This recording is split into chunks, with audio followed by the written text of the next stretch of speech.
It's Monday, October 12th, 2009, and it's got to be 4:20 somewhere in the world. I'm your host, Radical Russ Belville. Produced and distributed by the National Organization for the Reform of Marijuana Laws in Washington, D.C., this is your NORML Daily Audio Stash, the growing truth about cannabis.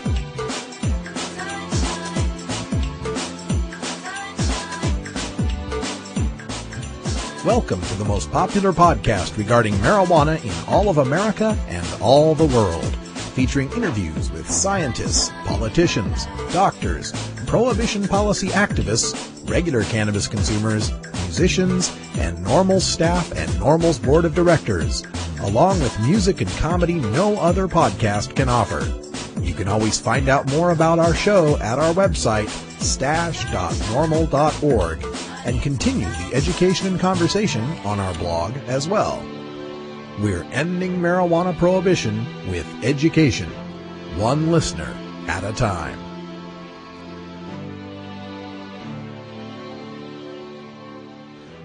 The podcasting and blogging technology for the NORML Daily Audio Stash is provided by Red Aphid Interactive Media. For your professional web design needs, visit redaphid.com.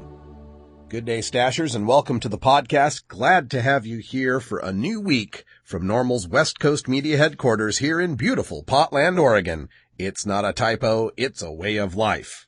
We're getting some help here at the Daily Audio Stash. A lot of you have made notice of the fact that the stashes weren't coming out daily as I was gone out on the road doing one of my 3 other jobs. But we're going to fix that. We're going to bring you a Daily Audio Stash every day, and we're getting some help to do it. I got a guy named Jack who emailed me from Maryland telling me he had all sorts of skills with Audacity and sound production, and he'd be flattered to edit the post-production work that usually takes me so long to get the stash done. So coming up pretty soon, all I'll have to do is write the stories and record them, and Jack will take care of all the editing and uploading for me. Thanks a lot, Jack. Also, our good friend Cannabis Carey, who takes care of the news on the NORML Show Live, has jumped in to help with some of the email duties and some of the chapter outreach work that I have to do during the day, so she's helping me get caught up there. It's amazing how we all come together to get the work done here to end adult marijuana prohibition. And as this podcast grows and succeeds, that success will be passed on to everyone who's helping out. So thanks to all of you for helping this work out.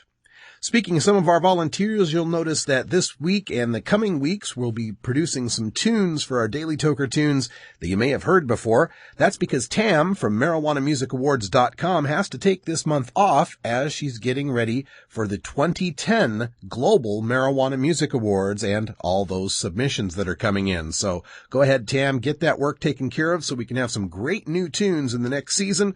We'll play some of the best ofs for this week and the coming weeks. Also, I'm producing some of the audio from our NORML National Conference, which took place last month, September 24th through 26th, at the Grand Hyatt Hotel in San Francisco, California.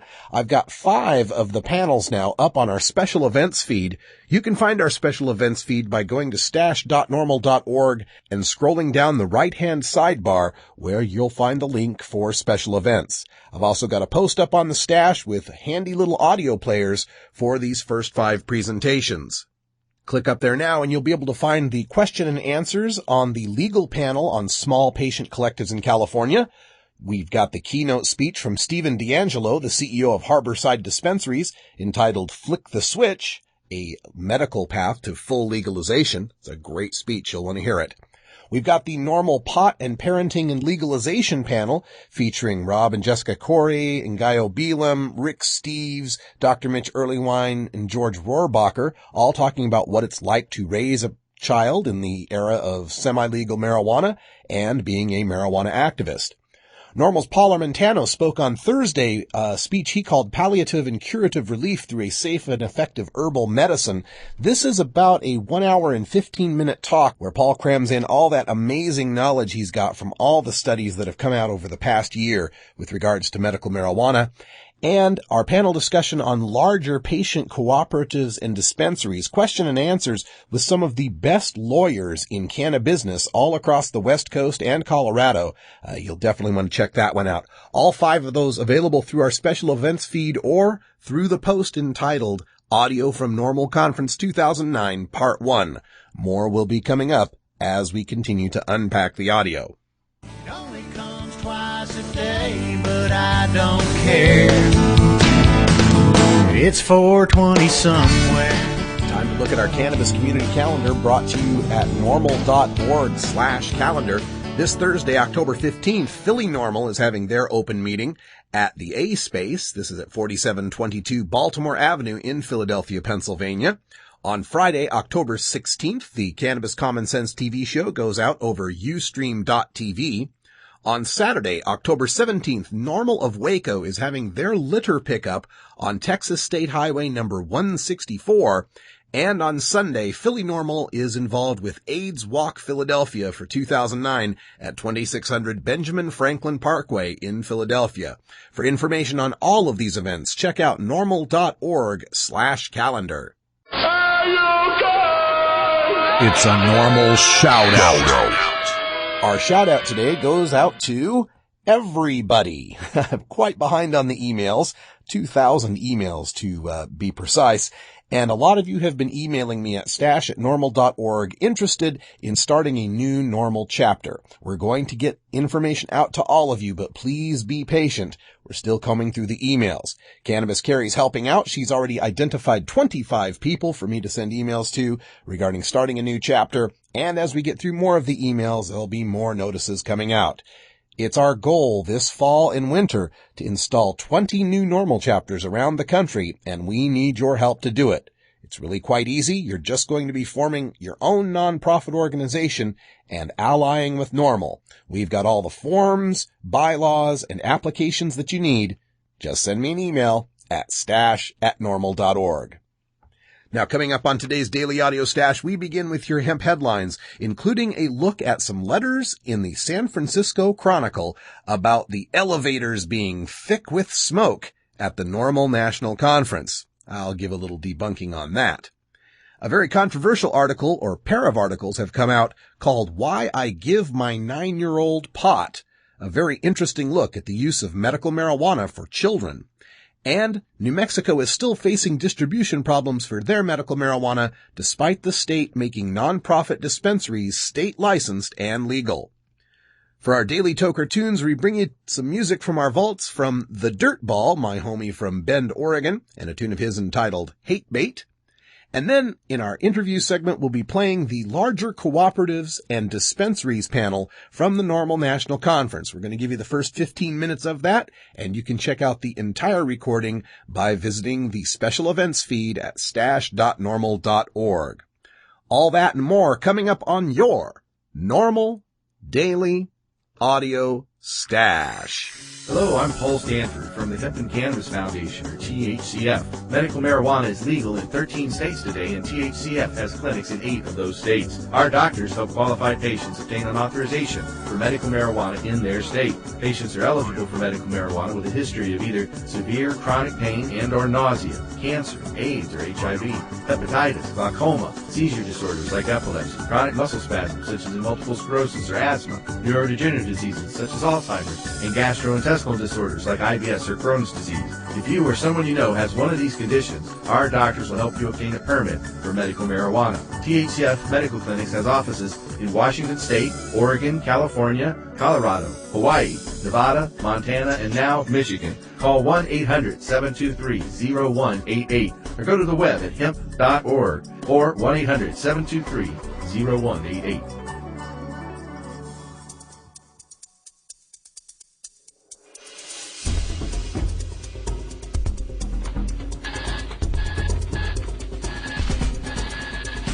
Now it's time to take a look at the latest stories about marijuana from news organizations across America and around the world in our NORML Daily Audio Stash, Hemp Headlines.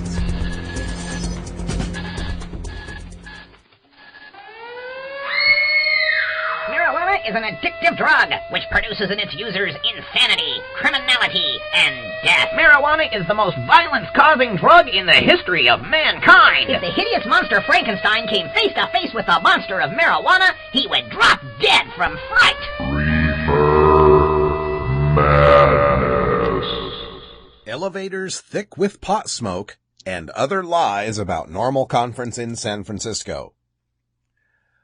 On September 24th and 25th, NORML held its 38th annual national conference at the Grand Hyatt Hotel in San Francisco. This last Tuesday, the San Francisco Chronicle posts this letter to the editor complaining about the conference. Naturally, it would take a tourist from out of state, not a native San Franciscan or Californian, to complain about the event. But did it have to be somebody from my hometown of Boise, Idaho? Second-hand dope. I recently brought my mother to your beautiful city to see the play South Pacific, which had been one of her favorite movies. Imagine our surprise when the hotel we stayed at, the Grand Hyatt, had thick marijuana smoke in the lobby, elevators, area around the hotel, and in our room. The guest in the room next to ours smoked so heavily, my mother felt ill. She had never smelled marijuana and has no desire to ever again. If NORML wants to convince citizens to legalize marijuana, they should start by being respectful of those who do not wish to share in second-hand dope.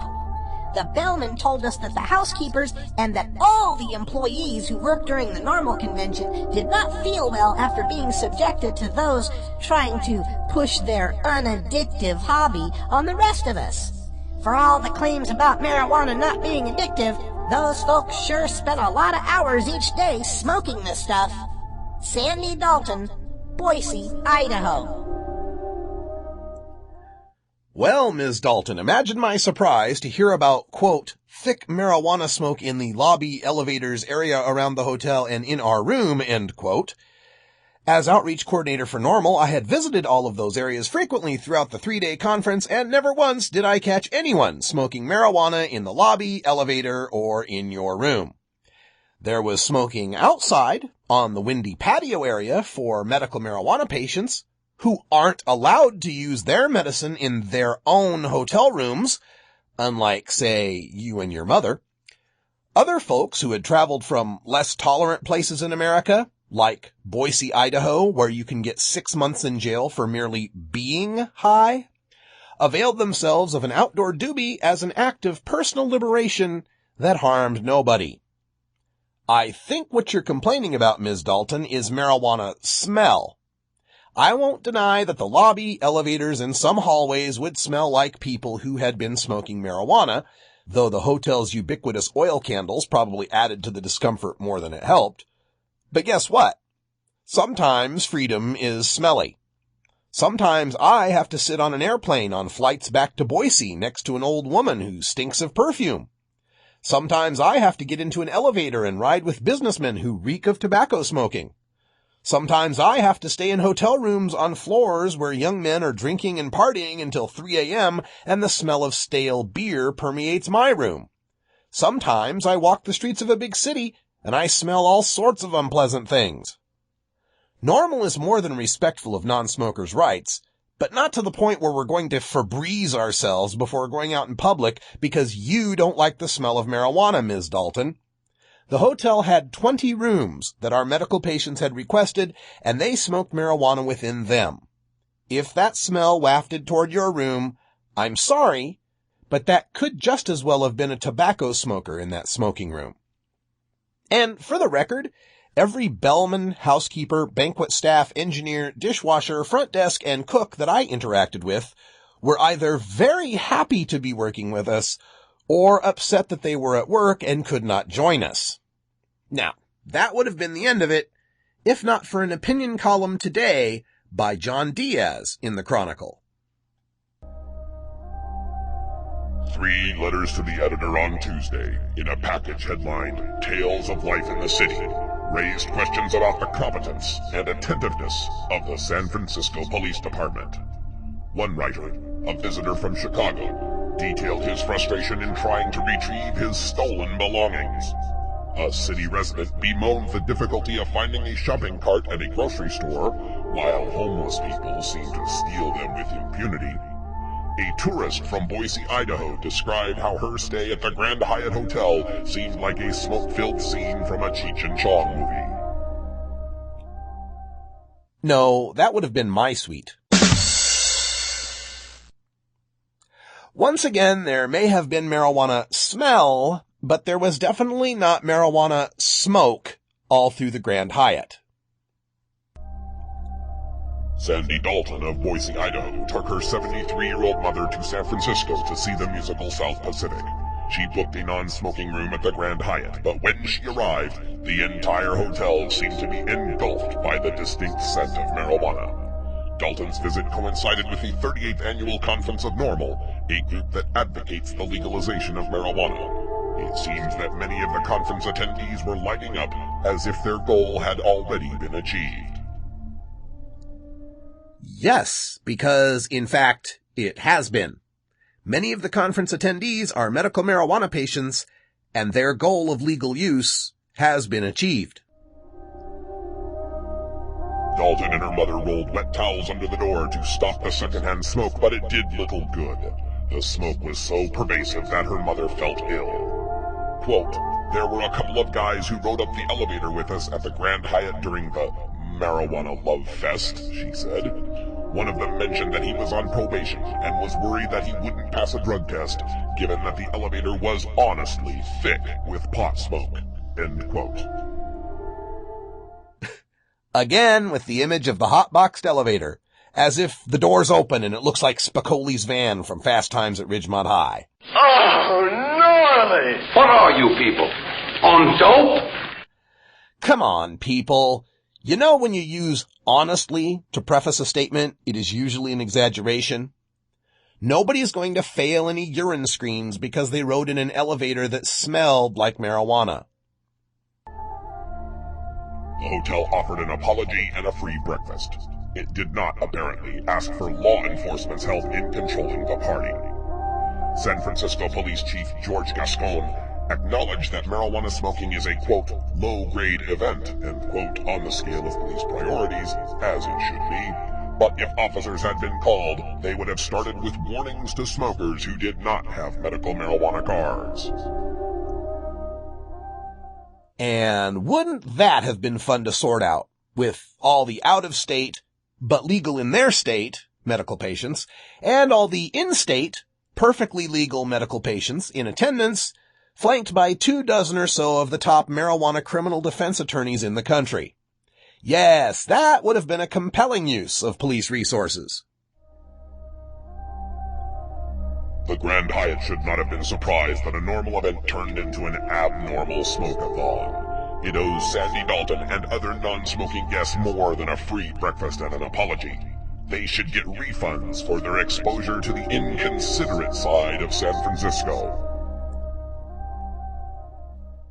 Okay then, let me make a complaint.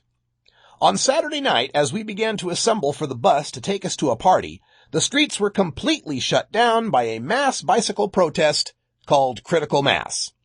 Our bus sat there at the intersection, unable to pick us up for 20 minutes because of people, some of them naked, and a few of them smelly, clogging the streets. So imagine my surprise when this inconsiderate side of San Francisco was actually being assisted by the San Francisco police. There they were, stopping traffic to ensure that none of these naked bike riders or anyone in traffic would be harmed. I'm joking, of course. I thought the mass bike ride was fantastic. But there is an activity that inconvenienced far more people than the smell of marijuana in one hotel. More violations of the law and threats to public safety occurred during that bike ride than at the entire 3-day NORML conference. Why I give my 9-year-old medical marijuana for autism. In a 2-part article called Why I Give My 9-Year-Old Pot, writer and parent Marie Myung-Ok Lee talks about using cannabis as a therapy to treat her 9-year-old son's pain, irritable bowel, and other effects from his autism. You should really read Part 1 and Part 2 in full. I've got links to them up at the stash at stash.normal.org. But I will just give you some snippets of the positive responses this little boy named Jay has received from medical marijuana. My son Jay has autism. He also had 2 serious surgeries for a spinal cord tumor and has an inflammatory bowel condition, all of which may be causing him pain, if he could tell us. We made the cookies with the marijuana olive oil, starting Jay off with half a small cookie eaten after dinner. Jay normally goes to bed around 7:30 p.m. By 6:30, he declared he was tired and conked out. We checked on him hourly. As we anxiously peeked in, half expecting some red-eyed ogre from Reefer Madness to come leaping out at us, we saw instead that he was sleeping peacefully. Usually, his sleep is shallow and restless. Jay also woke up happy. Since we started him on his special tea, Jay's little face, which is sometimes a mask of pain, has softened. He smiles more. My mother remarked that Jay seems calmer. As we were preparing for a trip to the park, Jay disappeared and we wondered if he was going to throw one of his tantrums. Instead, he returned with Grandma's shoes, laying them in front of her, even carefully adjusting them so that they were parallel and easy to step into. He looked into her face and smiled. Pre-pot, Jay ate things that weren't food. There's a name for this, pica. His pica becomes so uncontrollable that we couldn't let him sleep with a pajama top. It would be gone by morning. Or a pillow. Ditto the case and the stuffing. The worst part was watching him scream in pain on the toilet when what went in had to come out. I had nightmares about long threads knotting in digestive organs. Almost immediately after we started the cannabis, the pica stopped. Just stopped. Jay now sleeps with his organic woolen cotton hypoallergenic temptingly chewable comforter. He pulls it up to his chin at night and declares, "I'm cozy." Next, we started seeing changes in Jay's school reports. At one parent meeting in August, his teacher excitedly presented his June-July aggression chart. An aggression is defined as any attempt or instance of hitting, kicking, biting, or pinching another person. For the past year, he'd consistently had 30 to 50 aggressions in a school day, with a one-time high of 300. The charts for June through July, by contrast, showed he was actually having days, sometimes one after another, with 0 aggressions. When Jay was in his dark phase, we spent our time out of sight, out of mind, inside our house with a screeching, violent, food and dish-flinging Jay. The sounds were contained by double-paned windows when they weren't broken.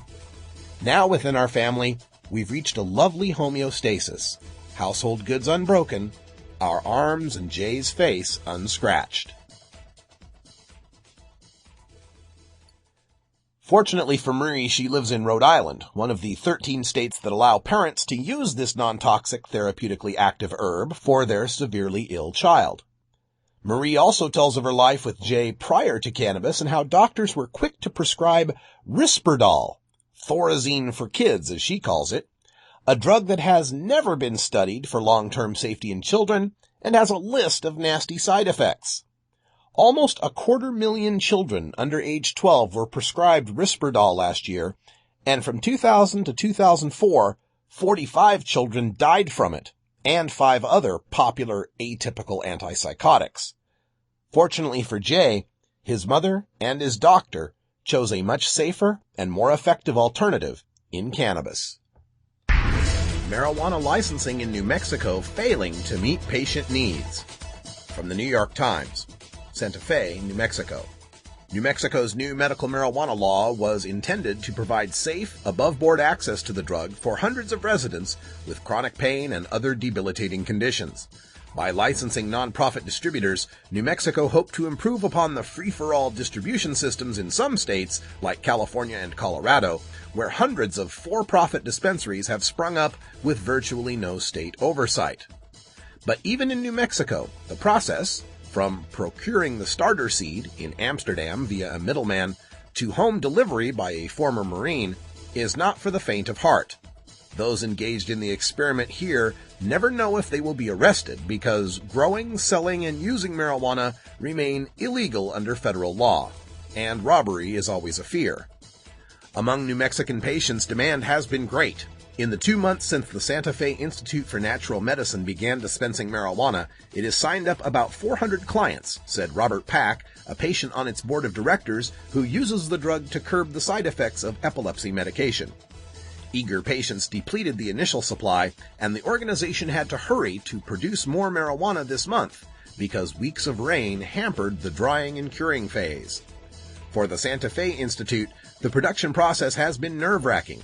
The marijuana plants, no more than 95 at a time under state regulations, are grown in a windowless rural building with steel doors, a motion detector, and, to keep the plant's pungent odor indoors, carbon filters. Despite a high-tech alarm system and the hidden location, the Institute's grower, who insisted on anonymity, said he constantly feared being robbed. Delivering the marijuana can also be fraught with anxiety. The Department of Homeland Security informed the group that the former Marine who serves as courier could be prosecuted if stopped at any of several border protection checkpoints in southern New Mexico, where many clients live. The Institute's chief said, quote, "Homeland Security made it clear. Their directive is, you got it, we confiscate it," end quote. Once again, we see that no matter how a state tries to create a system of marijuana distribution for legal medical patients, the federal prohibition will create hazards of prosecution and confiscation that hinder the effort. These border protection checkpoints are often nowhere near the actual border. Supreme Court decisions allow these federal agencies to operate within 100 miles of the border in the effort to secure the homeland. Rarely do these efforts do anything to protect us from terrorists or illegal immigrants. Rather, more often than not, the federal government uses this constitutional loophole to continue its war on marijuana users. Until marijuana is legal for the vast majority who use it non-medically, medical users will always face exorbitant pricing, inadequate supply, and fear of robbery by bad guys or arrest by good guys.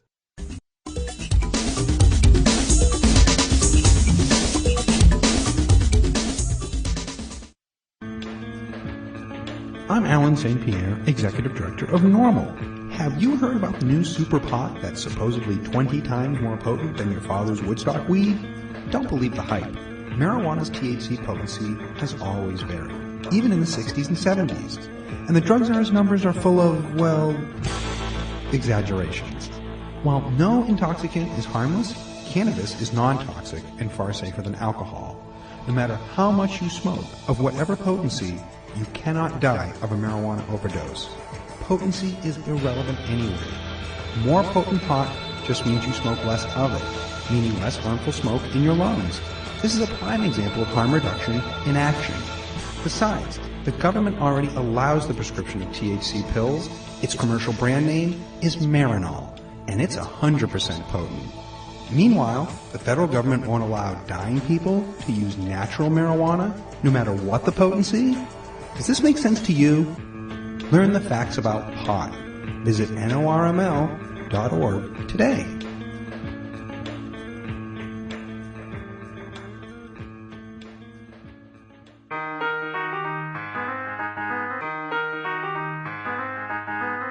The battle to end adult marijuana prohibition can sometimes seem endlessly frustrating and impossible to overcome.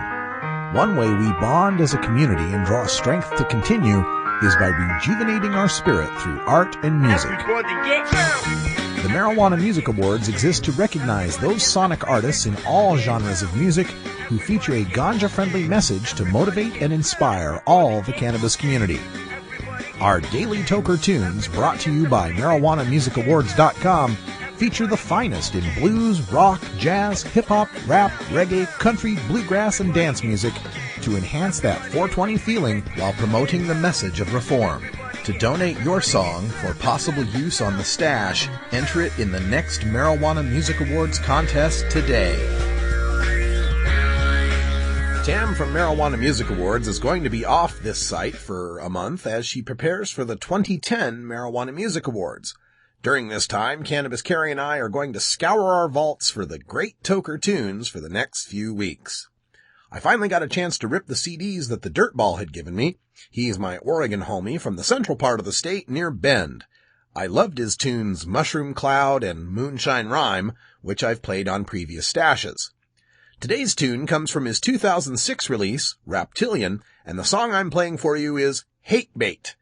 Considering some of the hate I've been getting as of late, and not from you, dear Stashers, but from that cold, hard world out there, it does feel a bit cathartic. You can check out more on the Dirtball at myspace.com/thedirtball. This is the Dirtball with Hate Bait.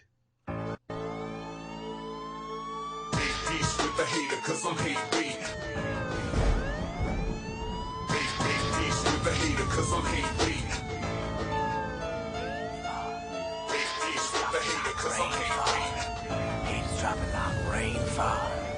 Haters dropping like rainfall. Haters dropping like rainfall. Haters dropping like rainfall. Haters dropping like rainfall.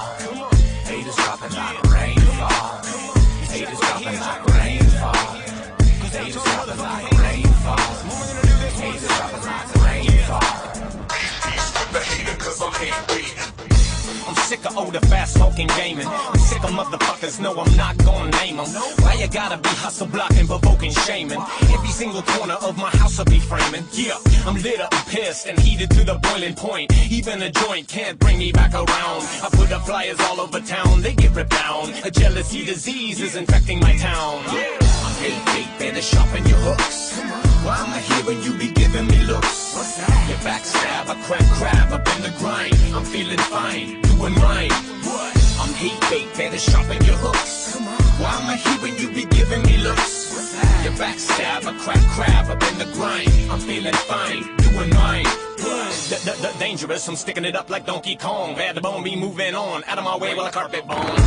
You got a problem with these beats I'm rapping on, and strapping on like a motherfucking arsenal, my word be born. Yeah, I've seen it all before, I've seen it on the floor. Can't trust nobody with the minimum amounts of hate, it's rapping law. Look it up, page 8, number 91. It says right here that hater gonna be everywhere under the sun. And no, it ain't fun, I'm tired of little punks bashing, little punks thrashing, little punk, get up off my passion. All this in action, you be a fraction of what I am. Use a fucking distraction. So give me a bottle of the best of booze. I know that I best choose the better path. They gonna feel my wrath, but if it's not move forward too fast, I'm gonna get me some revenge while I put them on blast. I'm hate bait, better sharpen your hooks. Why am I here when you be giving me looks? You backstab, I crack crab up in the grind. I'm feeling fine, doing right. I'm hate bait, better sharpen your hooks. Why am I here when you be giving me looks? You backstab, I crack crab up in the grind. I'm feeling fine, doing right. It's hate bait, they'd love me if they could, but I guess they catch us cause they ain't from my hood. I'd stab you if I could, but I just can't. I'm killing you for sure without a shank. Now why the fuck they run when they hear the gun? I guess they not knowing where I'm coming from. D-ball, you safe up in this mix. Cause me and my clique, we love to run tricks and flip on punks that love to talk shit. Beat gets out of quick, I'm fully equipped. Patient as fuck, just waiting for another hit. No internet MCs, y'all get deleted. Shit. Smash, bash, boom, we clear the room. On any little bitch boy faggots, we bring the doom. To all your motherfuckers, this beat the rebirth. Claiming the biggest catch, every hater on earth. I'm hate bait, better sharpen your hooks. Why am I here when you be giving me looks? You backstab, I crack crab up in the grind. I'm feeling fine, doing mine. I'm hate bait, better sharpen your hooks. Why am I here when you be giving me looks? You backstab, I crack crab up in the grind. I'm feeling fine, doing mine. I'm hate bait, better sharpen your hooks. Why am I here when you be giving me looks? You backstab, I crack crab up in the grind. I'm feeling fine, doing mine. I'm hate bait, better sharpen your hooks. Why am I here when you be giving me looks? You backstab, I crack crab up in the grind. I'm feeling fine, doing mine. Peace with the hater, 'cause I'm hate bait. I'm hate bait, better sharpen your hooks. Peace with the hater, 'cause I'm hate bait. I'm hate bait, better sharpen your hooks. Peace with the hater, 'cause I'm hate bait. I'm hate bait, better sharpen your hooks. Peace with the hater, 'cause I'm hate bait. I'm hate bait, better sharpen your hooks.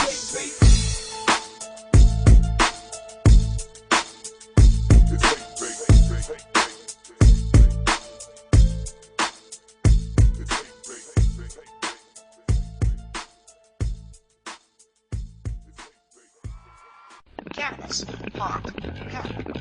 Just say no. No matter what you call it, it's a huge part of popular culture. Where'd you learn that, Cheech? Drug school. You don't need weed school. You just need a copy of the new book, Pot Culture, the A to Z Guide to Stoner Language and Life. Hey, this is great, man. Even if you never smoked marijuana. I never used marijuana. Sorry. Don't think you smoked marijuana. I experimented with marijuana a time or two and didn't inhale. Or you used to smoke marijuana. I inhaled frequently. That was the point. Pot Culture by former High Times editor Steve Bloom and Shirley Halperin will answer every question you ever had about marijuana culture. Has that marijuana made it back up here yet? Check out Pot Culture, the A to Z Guide to Stoner Language and Life at Amazon.com or visit potculturebook.com today. Too bad, man. I just stopped smoking yesterday. In the marijuana law reform movement, the cannabis community is represented by two separate yet equally important groups: the consumers who use and cultivate cannabis and the defense attorneys who represent these consumers. These are their stories. It's time for reforming marijuana laws with the NORML Legal Committee. With over 350 practicing attorneys, the NLC is a major force in the fight against marijuana prohibition.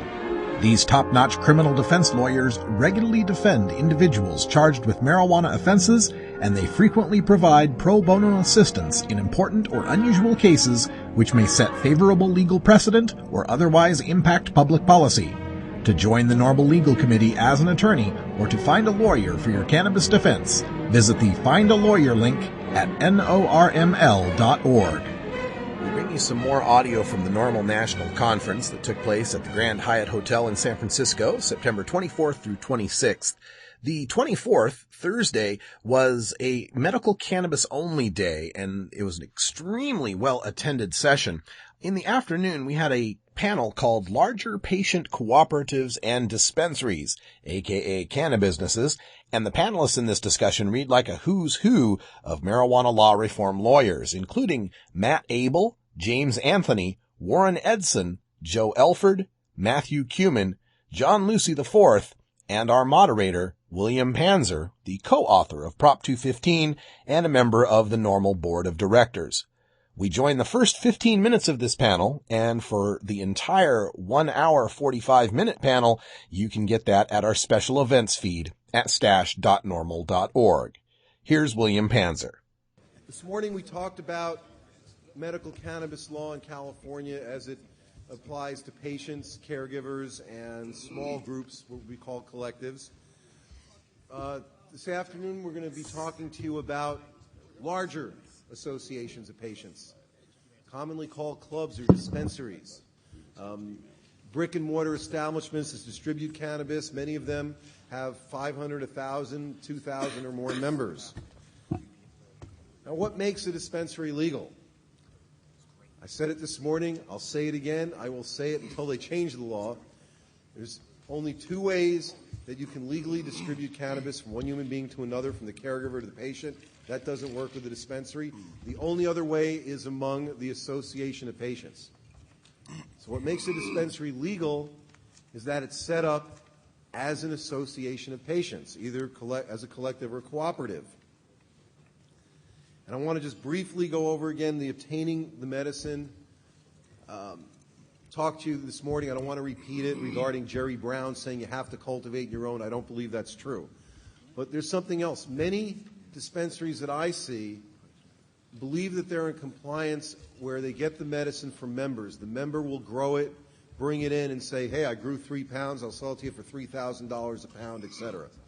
Now, there's no definitive answer to this, and there may be some disagreement among me and other lawyers, but in my opinion, that is not a lawful model, because that is, while the person who's growing is a member of the collective, of the dispensing cooperative,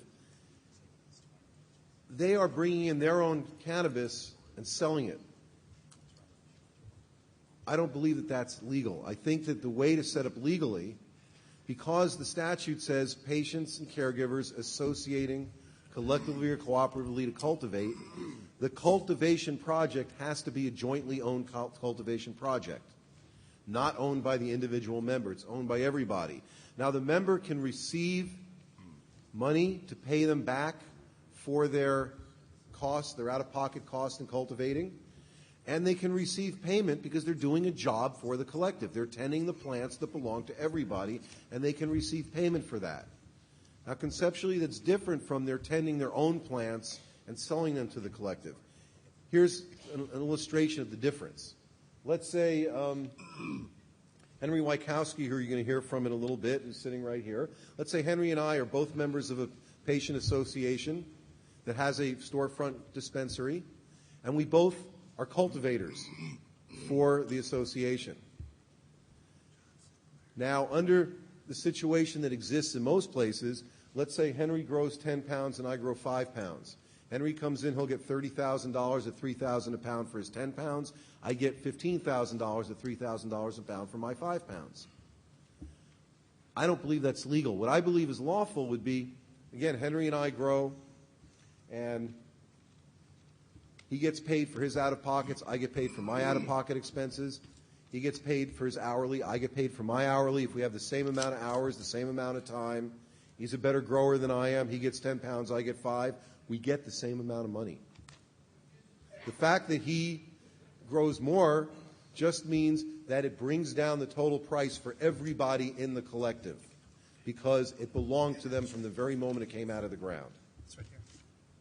Right, now we're going to go. Well, you know, I mean, it's people want to make money at this, and I understand that. I don't begrudge you making the money. I'm just here to tell you what's legal and what isn't legal. All right, now, what is a cooperative? The word's been thrown around. Lots of people call themselves cooperatives, but what really is it? Our next speaker is an attorney here in San Francisco whose practice specializes in business law and civil rights law. He has worked with many, many, many patient associations. He's done a lot of great work.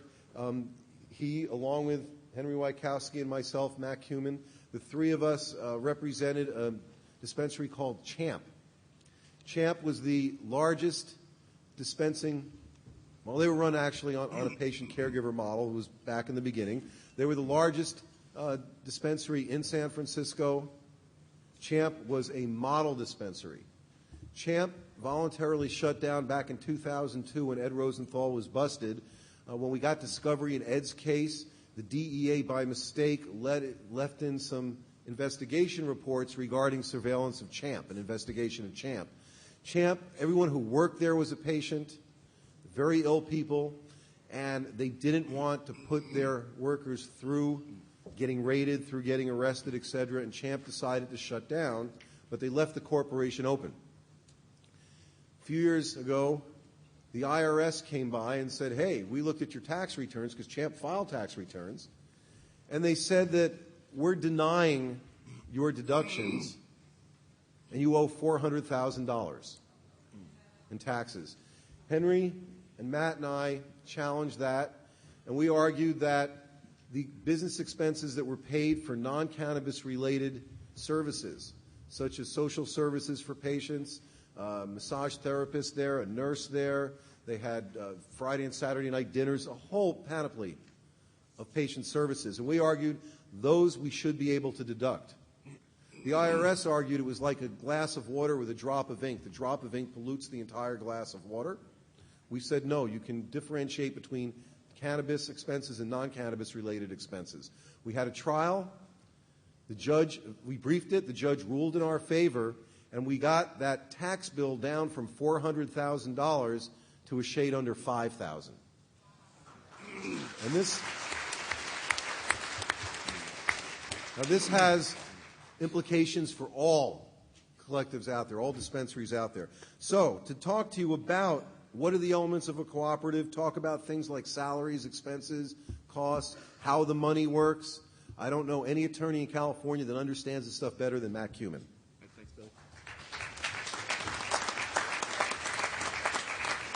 Thanks, Billy.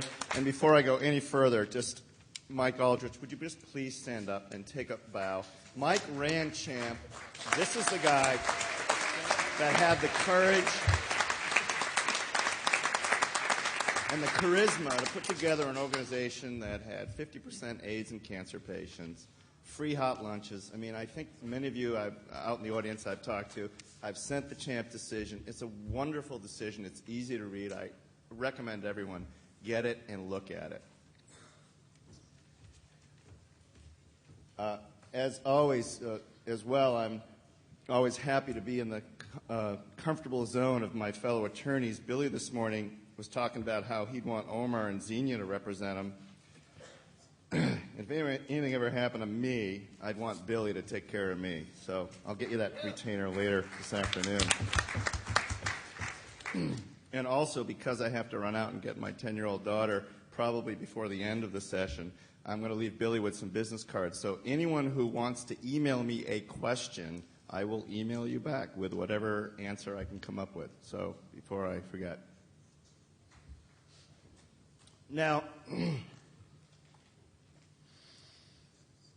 everybody's jumping up and down and talking about cooperatives and collectives, and it gets even sort of, people get a little upset. No, you should have a collective. No, you should have a cooperative. And the truth is that there's really no difference. So what are we talking about here? Well, we're talking about my senior year of college, when 7 of us rented a house and shared expenses, rent, cooked food together.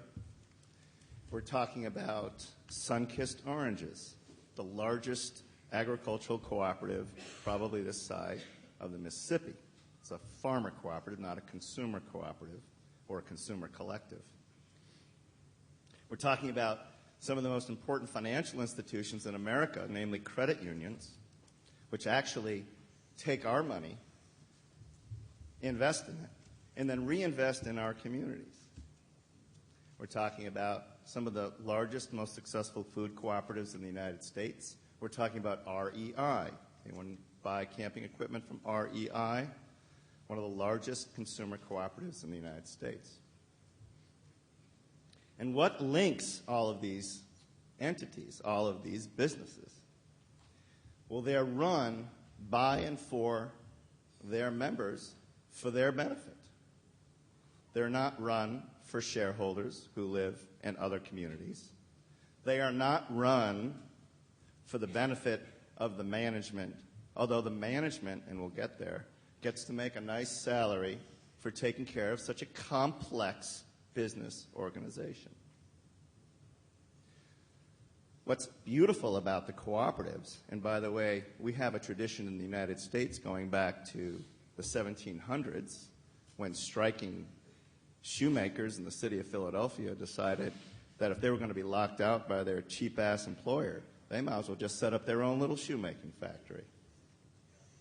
So we have a nice independent streak here with cooperatives. We have something very special because when you set up a cooperative or a collective, I don't care what we call these things, it's the same principle. It's set up by the members. It's run for the members. If you set one up in your community, you're going to take the money in and you're going to send it back out in the community. I have clients that are contemplating setting up a credit union within their cooperative so that they can make loans to their members so that their members can set up small businesses. What could we do with business organizations that are run for us? What could we do with the money? Could we use it to help the county pay for the upkeep of the ball fields for the kids because the county ran out of money? Yes, we're doing that in California. Can we support local alternative healers, nutrition counselors, massage therapists, chiropractors, acupuncturists? Can we do that by coming up with contracts with them to provide services for ourselves as patients, as members of our cooperative? Of course we can, and we do that all over the state. Cooperatives are just like any other corporation in some regards. We get protection if our cooperative, if our Cooperative drivers are driving around on cooperative business and get into a car accident, and our cooperative is sued. No one individual within the cooperative has to take or has to stand trial. It's the cooperative's responsibility, and hopefully it has insurance. And I saw on the table, I don't know who's in there, but a bunch of insurance companies now stepping up, ready to insure you against not only the common losses, but as I understand it from, I think Warren was telling me that they're actually starting to contemplate insuring the crops and the products in the stores. So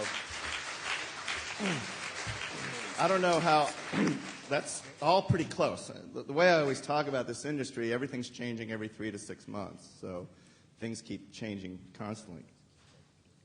So the cooperative has a corporate form. It's got a board of directors. How many in here are on the board of directors of a cooperative? Stand up proud. There you are. Stand up, everyone. These are the leaders in the community that run the cooperatives in their communities. Thank you. They are in charge. They're going to take the heat. They set direction. And they hire the officers. Some of you may have seen corporate forms. And then the officers run the day-to-day. And then you have, of course, the members, for whose benefit all of the cooperative's operations function. It's not too complicated, and luckily California makes it even easier, because in the typical cooperative, every time you shop, they're supposed to keep track, like at REI or the Davis. Anyone ever been to the Davis Food Cooperative in Davis, California? You walk in, it looks like a supermarket, but it's a cooperative. You got to go in and give your member number before you go check out at the cash register. So what happens? At the end of the year in a regular cooperative, you're supposed to get any money the cooperative makes, surplus they call it, supposed to be given back to the members. Well, California has a neat little statute. It says you can do that, or you can actually just use the surplus in your cooperative for the general welfare of your patient members. It's beautiful. You don't have to do terribly onerous bookkeeping requirements, although I'm going to be talking in a minute about some of the bookkeeping issues and some folks that I've been identifying in the last few years to try to help everyone, because God knows you need some good professionals on keeping track of the money, because that's what law enforcement's really interested in, seeing where all the money is going. Is that right, Bill? See? If Bill says it's right, then it's right. So, excuse me. Thank you for downloading the NORML Daily Audio Stash, the growing truth about cannabis. We are produced by the National Organization for the Reform of Marijuana Laws in Washington, D.C. Our executive producer is Alan St. Pierre. Our deputy director is Paul Armentano. Our webmaster is Brian Judy. And web production is provided by Red Aphid Interactive Media. As always, you can catch up on the latest information about marijuana at www.norml.org.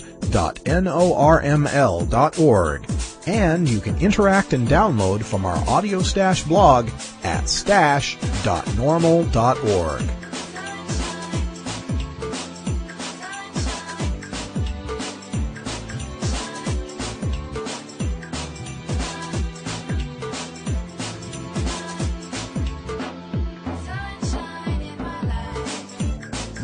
For everyone here at NORML, I'm your host, Radical Russ Belville, hoping all your harvests are bountiful and your encounters with law enforcement are non-existent. We leave you today with a reminder about my upcoming trip on October 23rd and 24th to be a panelist at the Cypress Hill Smokeout at the San Manuel Amphitheater in San Bernardino, California. It's a 2-day festival featuring exclusive live performances from Slipknot, the Deftones, Cypress Hill, and the reformed Sublime. Also, Method Man and Redman, Bad Brains, Pennywise, and other groups will be there, and plenty of panels and panelists to give you all the growing truth about cannabis. Check it out at guerrillaunion.com/smokeout. That's GUERILLA union.com/smokeout. Also coming up on tomorrow's Daily Audio Stash, we've got an exclusive interview with Keith Stropp, the founder of NORML, and Dr. Lester Grinspoon as they prepare their testimony in Massachusetts court over the constitutionality of banning cannabis. Check it out tomorrow, and until next time, Take care of each other, tokers.